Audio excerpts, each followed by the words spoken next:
Bonjour Jean-Michel Humeau. Bonjour, Où sommes-nous ici dans ce petit paradis? nous sommes précisément à la Butte Bergère. Donc c'est un site extraordinaire, seulement une rue pour y accéder et 3 escaliers. Nous sommes à 100 mètres d'altitude et donc c'est un quartier tout à fait privilégié. 19e arrondissement, près d'une butte beaucoup plus connue. Donc tout près des buttes Chaumont où on peut se prélasser, faire du sport et partager ça avec ses enfants. Bergère, mais ça n'a rien à voir avec les moutons.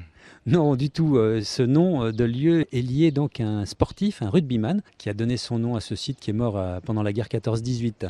Et donc il y avait au tout début du siècle donc des compétitions sportives, stade de foot, les Jeux Olympiques en 24, quelques épreuves des Jeux Olympiques et puis ces rencontres sportives.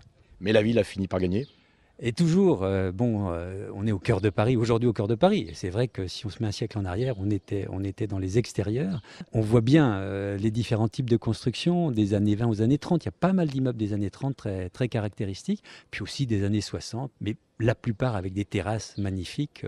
Je pense que la nuit ici, nous sommes en plein ciel dans Paris, ça doit être merveilleux. Alors, c'est vous le spécialiste, c'est un bon endroit pour marcher. Ah, c'est un des très bons endroits de Paris pour découvrir Paris à pied, hein. Nous sommes là sur une des 3 traversées de Paris, celle qui va du nord au sud, de la Villette jusqu'au parc Montsouris. On a vraiment cette sensation de remonter le temps, passer du 20e, 21e siècle au 7, 8e siècle quand on a construit Lutèce. Traversée de Paris et non pas GR, pourquoi? Alors c'est un parcours plus court qu'un grand GR, hein. On a 20 km pour cette traversée. En gros, une petite centaine de kilomètres dans Paris quand même à parcourir à pied. Alors profitez, vous avez des itinéraires qui sont balisés, donc avec les petites marques, hein, jaune et rouge ou blanche et rouge, qui permettent de découvrir donc ces quartiers de Paris.